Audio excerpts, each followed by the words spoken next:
Maksud apa peluang yang mungkin kita boleh garapkan atau yang boleh kita lihat, dan apa peluang yang mungkin kita rasa perlu Najib lihat bahawa pentingnya kabinet ini untuk bergerak sebenarnya, yang mungkin disebut?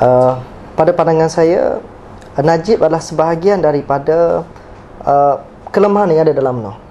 Beliau telah duduk dalam posisi nombor 2 semasa zaman kita kata kemerosotan UMNO, dan beliau sepatutnya mengambil peluang ini dengan pengalaman dan pengetahuan yang beliau ada sepanjang zaman kemerosotan UMNO itu, untuk beliau memperbaiki. Dan satu contoh yang kita kata agak standard kepada semua Perdana Menteri yang baru dilantik, mereka akan mengemukakan satu idea baru yang tidak terlalu filosofi, tetapi yang boleh diukur dia punya KPI-nya.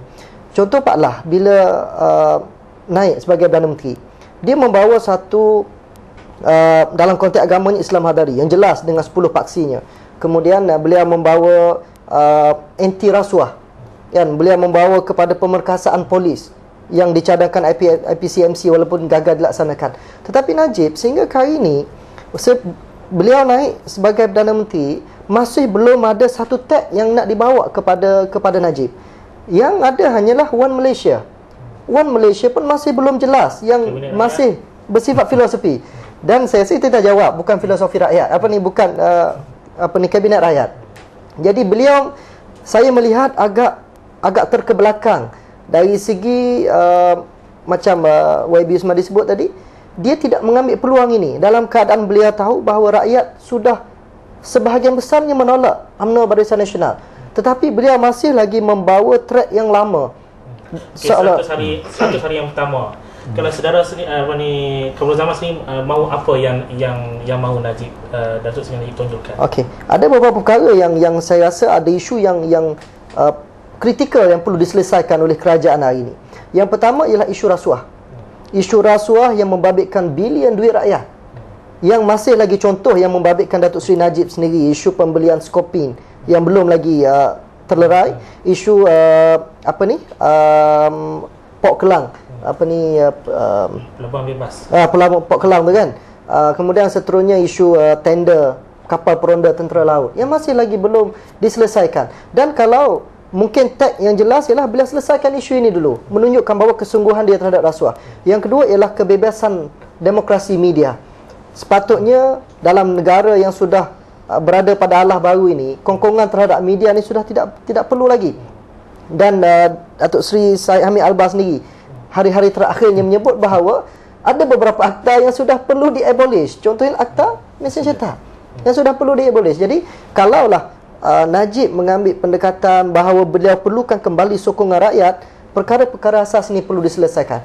Jadi selagi perkara asas ini tidak diselesaikan, saya yakin kemarahan rakyat terhadap UMNO semakin meningkat dan mereka sedang menuju kepada jalan kehancuran.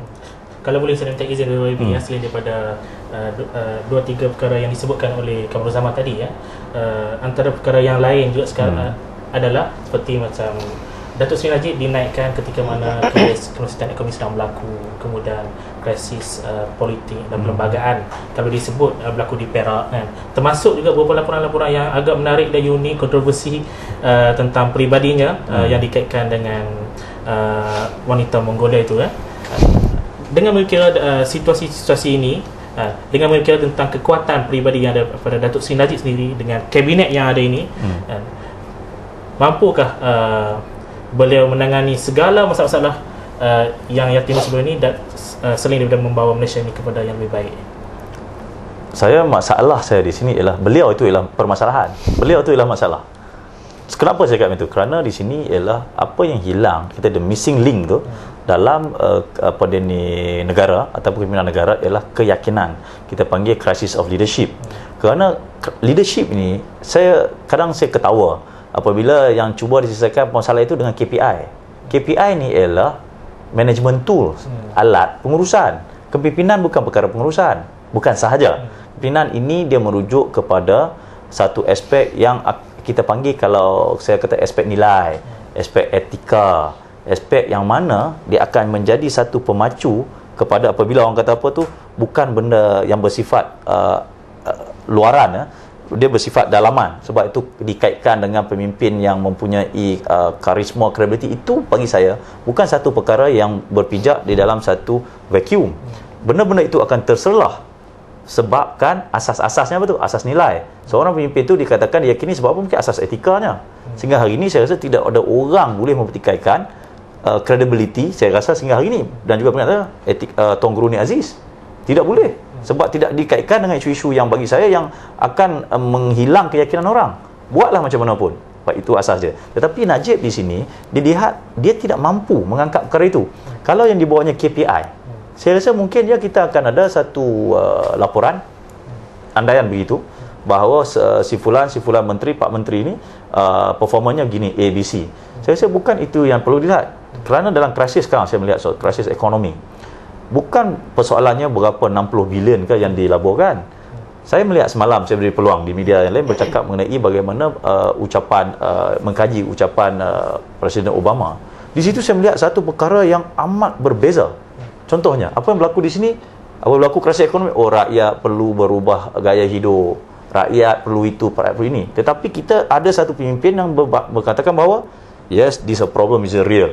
Ini masalah, ini real. Ini masalah bersama. Kita kena buat. Saya pun tidak ada jawapannya. Mari kita sama-sama. Kalau ia betul, ada perubahan sana, ada kelemahan sini. Jadi perkara yang dicakapkan itu amat bersifat humanisnya tau. Humannya tau. Jadi kalau itu yang dibangkitkan, saya yakin kekurangan Najib yang katakan itu. Tapi saya kata tadi, beliau itu masalah. Sebab itu saya tidak setuju beliau jadi individu.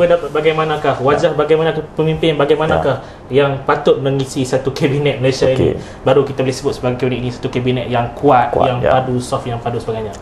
Saya melihat dalam era sekarang, kepimpinan telah bergerak kepada satu tahap yang lain, kepada satu tahap yang dulu orang kata independent. Saya cakap secara teorinya kita akan melihat bagaimana perkara ini berlaku. Secara kita panggil secara sovereign individual, orang kata seorang hebat. Perkara itu tidak berlaku sekarang. Kerana apa itu saya cakap ini sekarang? Kepimpinan sekarang, apa saya kata, every point is center.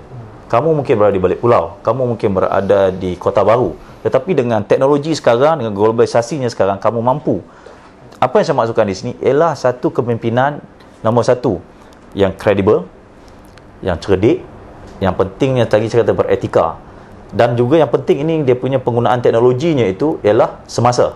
Kerana ini, kalau ini yang ditekankan, niat beliau kononnya mau mengecilkan kabinet, maukan apa itu, akan lebih terselah. Tetapi yang saya katakan di sini, pemimpin UMNO ni dia selalu orang kata apa, dari segi attempt, percubaan tu saya bagi A lah.